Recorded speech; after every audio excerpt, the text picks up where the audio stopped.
luck. Well, luck is for Cripple Creek. It's not for our national security. You know, we need to secure our border, and there are all kinds of technologies we can use to do that. But then we need to open a gate. You know, I work up in the ski industry, and we depend on H-2B visas. There's no reason we can't allow people into the country legally as long as there are jobs for them. Bring them in, capture them so they begin to produce in our economy and give back to our economy. You know, my wife Phyllis is second generation Italian. That is the beauty of America, is legal immigration. So her 4 grandparents came over here, didn't speak English, suitcase in their hand. They put her dad through medical school. Second generation, she doesn't speak Italian, although she's embarrassed, I think, to admit that. That's the beauty of immigration. That's the beauty of becoming a part of the American system. But then we've got to deal with the people that are here illegally. No amnesty. No amnesty. These people need to go home and come back and get a legal visa. You know, if this health care bill were to pass, and if it does, the first thing I'll do is vote to repeal it. Think of the flood that's going to happen to our health care industry. Because it's not just going to be 30 million illegals. It's then once they're legal, they will bring their families. Then we've got 60 million or 100 million. This is unacceptable. No amnesty.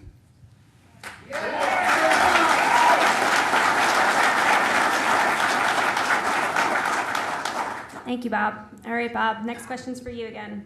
What realistic, concrete steps can Congress take to reverse the expansion and growth of the federal government, particularly in regards to its intrusion on state jurisdictions? Wow. Well, intrusion in states' jurisdiction, 10th Amendment, all powers not specifically given to the federal government are retained by the state and the people. So how do we begin to control that intrusion? Well, I think it starts with our school boards and our local officials and our state officials, because they need to demonstrate they have the strength and the courage to take over the responsibilities that I think we need to flood back to the states. So for example, let's take the 100 or more entitlement programs. Let's eliminate every one of those federal bureaucracies and block grant that back to the states. You know, neighborhoods know how to take care of neighbors. The federal government doesn't know how to take care of neighbors. But let's go through and let's eliminate the other programs that the federal government provides without our permission. Let's eliminate the Department of Health and Human Services. Let's do that at the state level. Let's eliminate the Department of Education. Let's do that at the state level. Let's totally revamp the Department of Defense, and we could save millions there. I've written a whole paper about that when I was in the Air War College. We need to demonstrate that we, the people in the states, are responsible and that we can handle the functions that the state government or the federal government is now providing. So I practice in employment law. I represented employers, and I knew that by the time I ended up practicing 10 years ago, there were already 23 different federal regulations and agencies and bureaucracies putting pressure on private workplaces. We need to repeal every one of those. The only reason they're there is a misinterpretation of the Commerce Clause in 1933. There are so many things we could do to take back power to the states. Let's do it. Take it back.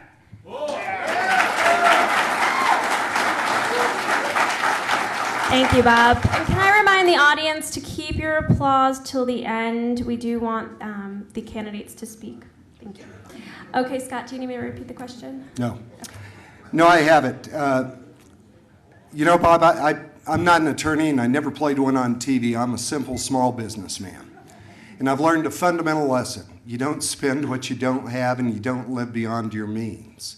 When we're going to be reducing the size of government, we've already put forward a program right now. We don't need to just stop government, we need to reduce it. And I'm proposing, and we'll put forward legislation that say to the United States military, we're going to go in and require bureaucracies to cut by 10%. I can flat out tell you, as a small businessman, we've had to cut far more than 10% to be able to survive. Government has a real habit of coming in and telling us to tighten our belt. Maybe they need to learn how to be able to tighten their belt as well. And we're going to start to enforce that. I apologize because I do get to go second, but I couldn't help but hear what you said when you were talking about block grant in terms of entitlements coming back to the states. I think we need to be cutting the bureaucracy of those entitlements as well. It's not to be able to cut the service, but we can certainly cut that bureaucracy as well. When the 10th Amendment is incorporated, the states have a very specific purpose.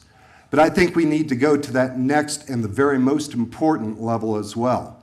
And you're looking at it in this room tonight, our friends and our neighbors, individuals, in terms of empowering this liberty as well. We need to be reining government back, particularly the federal government at all levels. The way this is supposed to have worked is it's supposed to have been bottom up rather than top down. The people were the ultimate power. What they could not do for themselves, the city and county governments did, then it went to the state level, and the government of last resort was the federal government. Well, the federal government has become too overreaching, too powerful. We need to rein that back in and take this government back. It's going to take real concrete ideas. It's going to take real strategy to be able to go into that lion's den or snake pit called Washington, D.C. We're going to be putting forward those ideas, and we will take this government back.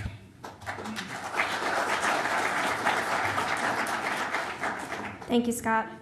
Okay, Scott, how should the federal tax system be reformed? The tax system be reformed? Yes. I guarantee you, you are looking at someone who will never stand up for the IRS. It is a punitive, punishing system. If you call up the IRS today and ask for advice, the experts, the IRS agents, cannot guarantee you that their answer is right. Is that system too complex? I think it is. We can do it smarter and we can do it better. You know, we've all heard the ideas of the fair tax. I read the book in 2005. In fact, I bought copies that I handed out to editorial review boards. Gary, you might remember this. You're here when we handed that out. Hates for me to draw attention to him. Did it over in Pueblo as well. Bob, I understand you just read the fair tax book a month or so ago now. Well, that's an idea, but we have to be practical about this as well. Because every person in this room, you know what John Salazar is going to do. He's going to say that we're going to increase taxes by 18%. You read it, you understand it, you know that's not true. But for the people who aren't in this room with us this evening, they aren't going to follow that, and they can be hit by the scare tactics. So what can we do? We need to be looking at the fair tax and taking steps to be able to implement that or the flat tax as well. It is an absolute leviathan of a government that is creating a tangled jungle of regulation that no American can understand. And when it gets to that point, we have to be able to rein that in. We need to pull the IRS off of that high horse and start looking at ideas like the fair tax and the flat tax and find out those stepping stones to be able to move us to that end. Thank you, Scott. Bob? Eliminate the IRS.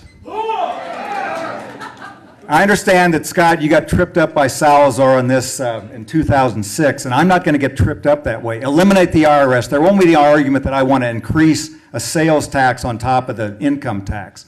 No new taxes, not now, not ever, period. But let's go to the fair tax. If you haven't read this, this was an amazing journey, and it did take me a while to get around to it. I had people, every time I speak, not every time, but almost every time, somebody gives me a book to read. And when they gave me the Bort's book, it kept going down to the bottom. So about the third time, the man who had given me the book said, "Have you read it yet?" And he finally said, "Bob, read the book." So I went home that night and I read it. It was an incredible read. I stayed up most of the night, finished it the next morning, went to the website, fired him off some questions. I'm a believer, and I will fight for this. Bottom line, no new taxes, not now, not ever, period. But look at the fair tax. It captures all the income that's now going down under the table.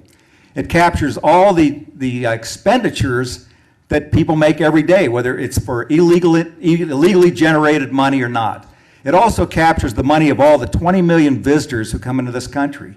This is an amazing way to reduce the tax burden on the American people. And I'm sorry I didn't read it earlier. I've apologized, but I won't let Salazar trip me up on this, I promise. Thank you, Bob. Okay, Bob. What can Congress do to promote America's energy independence? Well, the first thing we do is recognize that the most endangered species